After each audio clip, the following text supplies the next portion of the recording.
Hi Air Signs, Gemini, Libra, and Aquarius. Welcome po sa ating channel.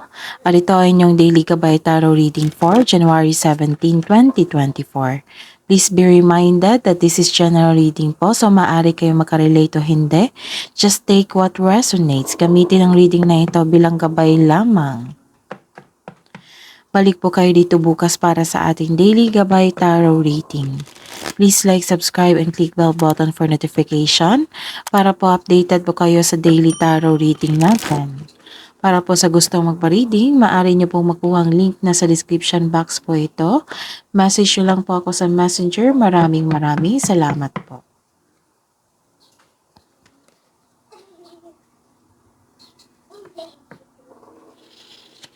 Spirits guys, ano po ang ganap sa araw na ito para kay Gemini, Libra, and Aquarius ngayong January 17, 2024?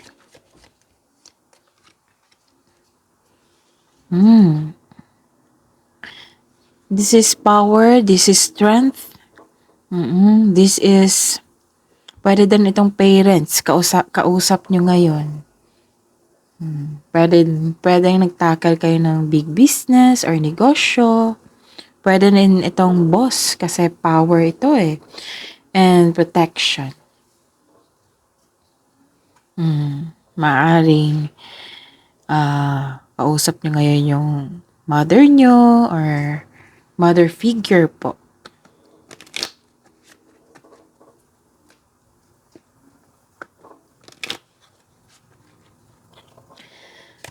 Ano po ang ganap sa araw na ito para kay Gemini, Libra, and Aquarius ngayong January 17, 2024? You are hoping. Marami kayong new ideas sa araw na ito. Gusto nyong i-apply sa isang proyekto. Pwede din itong clarity ha, nag-iisip kayo. This is hope and dreams. Siguro nag-uusap kayo na inyong mother or mother figure about sa dreams mo. Ano po ang ganap sa araw na ito? Para po kay Gemini, Libra, and Aquarius ngayong January 17, 2024. Okay, so maaring magbisita kayo sa isang malaking building. Pwede din itong government agency sa araw na ito. Okay, ano pa?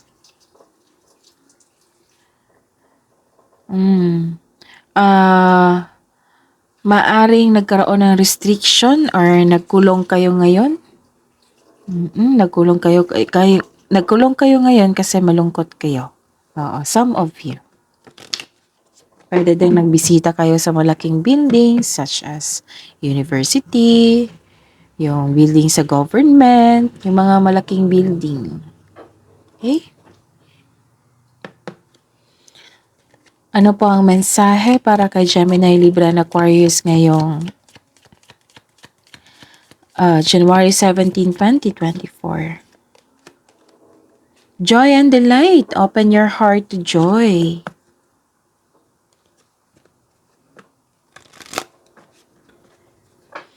Ano po ang mensahe para kay Gemini, Libra, and Aquarius ngayong January 17, 2024? Wow, rainbow blessings. Blessings are showering your life.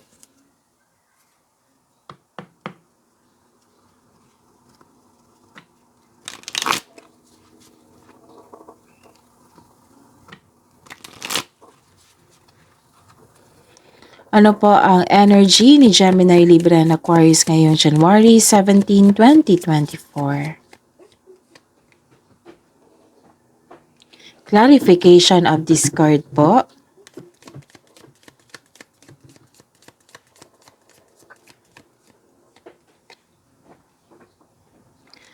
Career and money. Career and money po ni Gemini, Libra, and Aquarius ngayong January 17, 2024.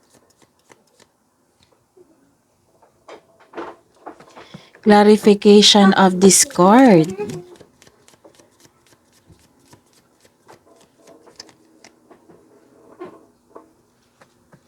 Love and romance, self-love, partnership and romance ni Gemini, Libra, and Aquarius. Clarification of discord po.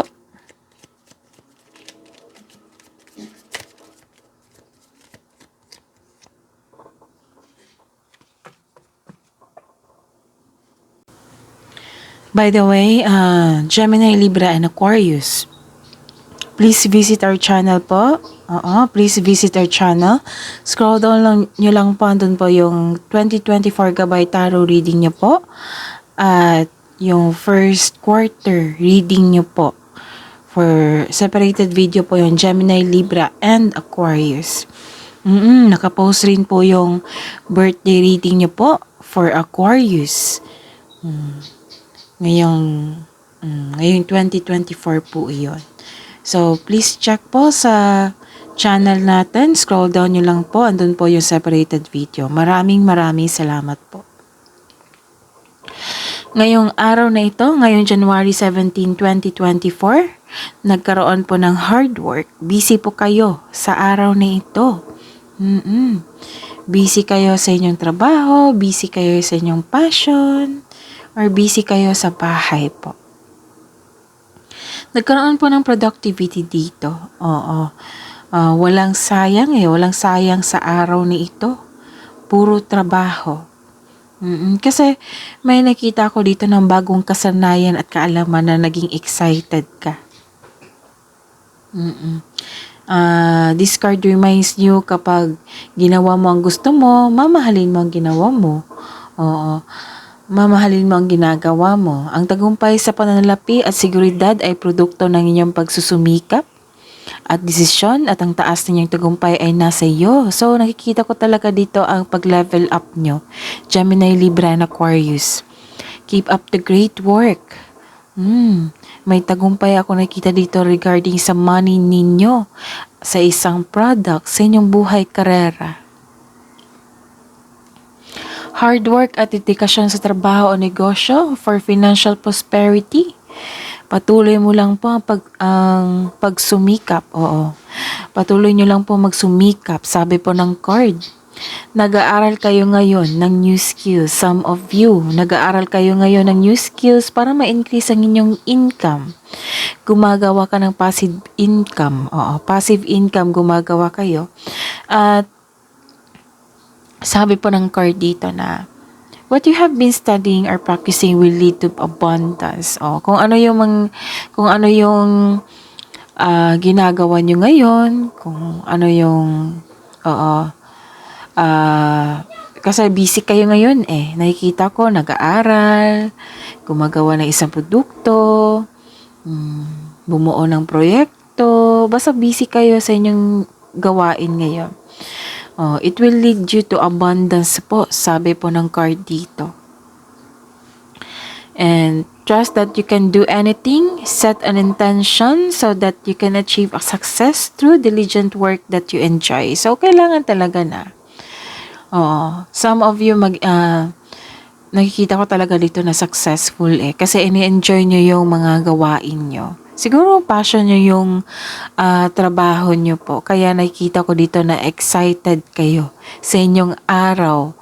Curious. Curious din sa mga bagong kasanayan at kaalaman. And nakikita ko talaga ang pag-level up nyo po dito. Gemini, Libra, and Aquarius. This is power also And this is related to your first card here.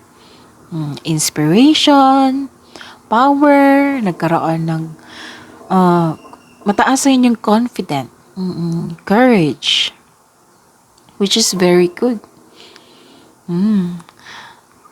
So, you are inspired kasi gusto mong sa katuparan ang dreams mo. Nakikita ko dito. So, ayun. Ang ilan sa inyo nag-comply ng requirements sa isang malaking building. Pwede din sa government ito nag-comply kayo ng requirements. So, ito. Open your heart to joy and enjoy nyo lang. Enjoy. Sabi po dito na You can achieve success pag in-enjoy mo yung mga gawain mo at the same time. And claim this, rainbow blessings. Blessings are showering your life. Okay. Ano pa? Ano pa ang mensahe?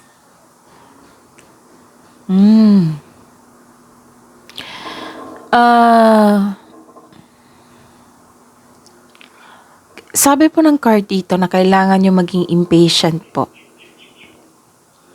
Kailangan nyo maging impatient sa isang tao or sa isang bagay, pwede din sa trabaho. Kasi may kakilala ka dito na matigas ang ulo. Siguro ayaw niyang makinig po. May humihingi ng attention sa inyo, which is, basta malapit to sa inyo, pwedeng bata, anak mo, pamangkin mo, apo, basta malapit po sa inyo, pamilya, or kaparehan nyo. Gusto niyang maghingi ng attention sa inyo. So, this card asks you to not surrender, taasan nyo lang po yung pasensya nyo. Tapos, baka matigas ang ulo niya kasi humihingi siya ng atensyon. Humihingi siya ng atensyon sa inyo. So, ang sabi po dito na wag po daw kayong susuko. Taasan po daw yung pasensya nyo. And sa career and money. Okay. Malakas ang inyong intuition ngayon eh. May changes na ganap. Pwede din nakatanggap ka ng wisdom message.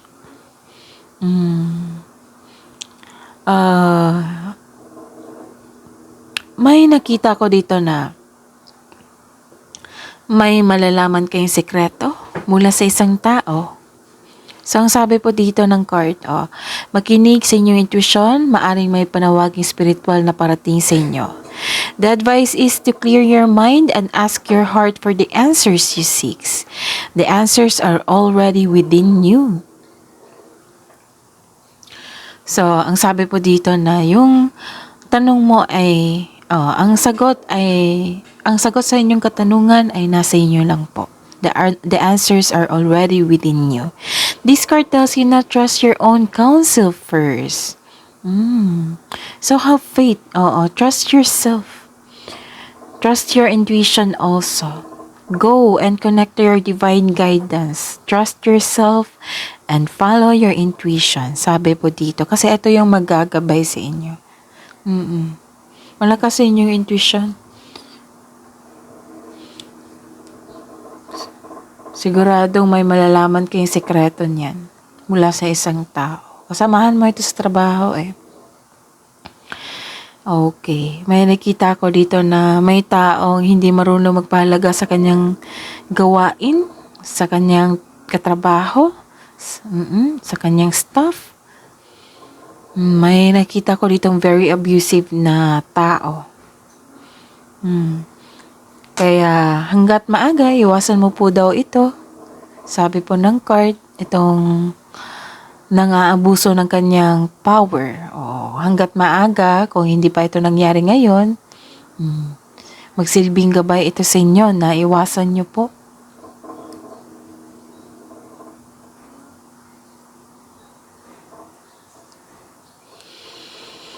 Okay, nakikita ko dito na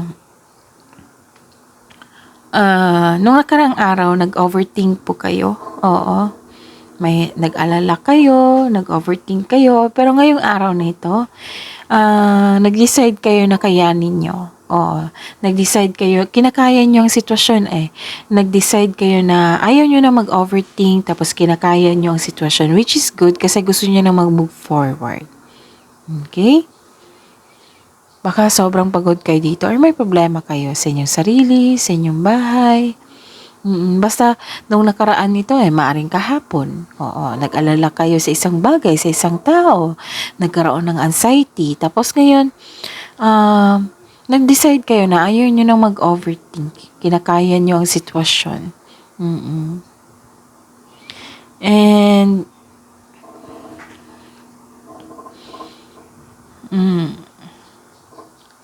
Mukhang may tampuhan dito eh. Mukhang may tampuhan, may nakita ko. Tampuhan or may delay. Kaya hindi kayo mapalagay. Oo. May nakita kong disconnection dito eh. Sa partner nyo, sa family member nyo, sa friend nyo. Pero may opportunity kayo na to turn this situation around na dapat, sabi ko sa inyo na taasan nyo ang pasensya nyo. And listen to your heart to get back on your track. May nagtampo sa inyo. Dito din eh, 'di ba? Lumabas dito na may nagtampo sa inyo, may humingi ng pansin sa inyo, attention sa inyo. Siguro hindi niyo na ibigay agad kasi busy kayo. Nakikita ko dito na busy kayo sa trabaho eh. So ayun. Parang ikaw to eh. Nagtampo. Nagkulong. Nagstay sa isang kwarto kasi na-disappoint, nagkaroon kasi ng delay or tampuhan. Pero magiging okay po ito. May opportunity ka na to turn this situation around. Magiging okay din ang lahat. Don't worry. So claim these blessings rainbow blessings. And open your heart to joy. Blessings are showering your life. Tuloy-tuloy ito, Gemini, Libra, and Aquarius. Because you are a hard worker. Pero kailangan nyo lang ng panahon sa inyong sarili at sa inyong pamilya. Kasi mukhang may tampuhan na dito eh. Kasi nakikita ko dito na sobrang focus or buhos ang time mo sa trabaho. Okay?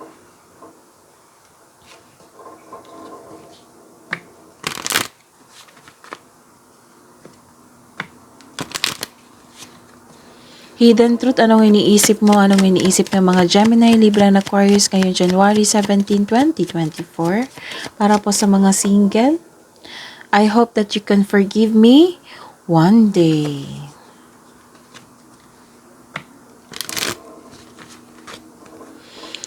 Ano pa ang mensahe para kay Gemini, Libra, and Aquarius sa buhay mag-asawa sa mga may relasyon ngayong January 17, 2024?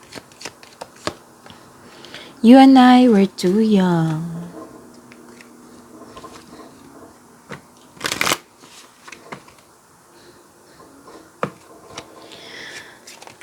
Love message na po para sa mga single na Gemini, Libra, and Aquarius ngayong January 17, 2024, Spirit Guide. Nagkaroon ng self-care sa araw na ito. Love message na po para kay Gemini, Libra, and Aquarius ngayong January 17, 2024. Step into unknown, do not be afraid. Mag-move out kayo. May balak kayo mag-move out sa inyong comfort zone.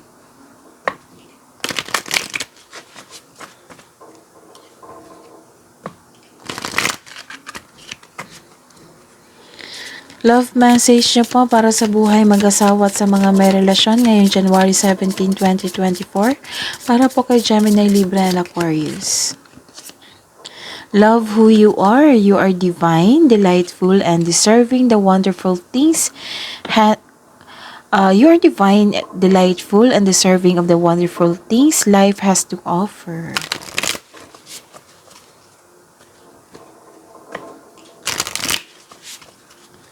Love message na po sa buhay sa buhay mag-asawa at sa mga may relasyon kay Gemini, Libra, and Aquarius ngayong January 17, 2024. Practice compassion. See things from a fresh perspective.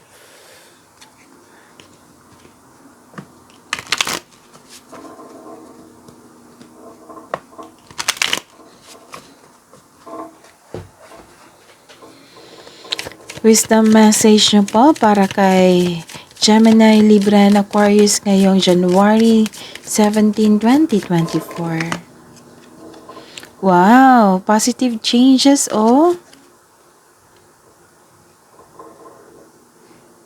Kasi may changes ako nakikita dito eh. So, this is it. This is the clarification.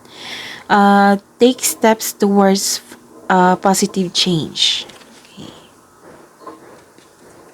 So, for sure, may resulta talaga sa inyong ginagawa ngayon. Marami na kasing clarification dito. Wisdom message po para kay Gemini, Libra, and Aquarius ngayong January 17, 2024.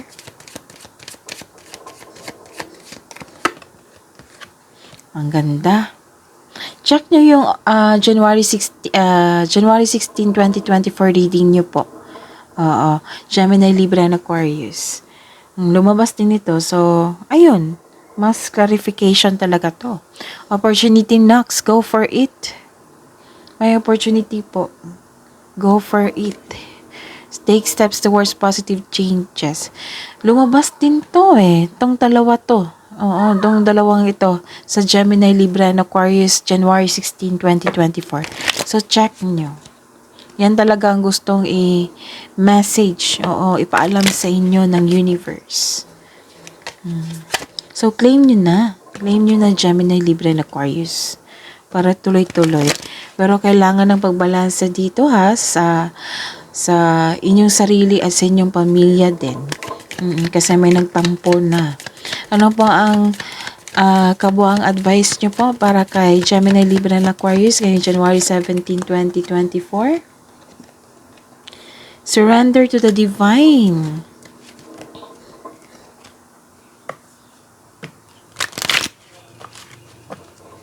Kabuang advice nyo po para kay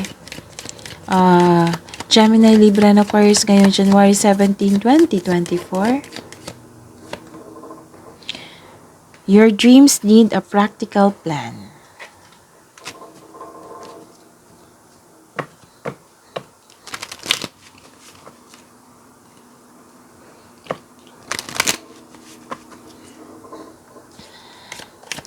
Spirits, guys, angels, archangels, guardian angels, mensahe nyo po para kay Gemini, Libra, and Aquarius ngayong January 17, 2024. Passion. Message from Archangel Haniel, trust and follow your renewed passion in your love life and career.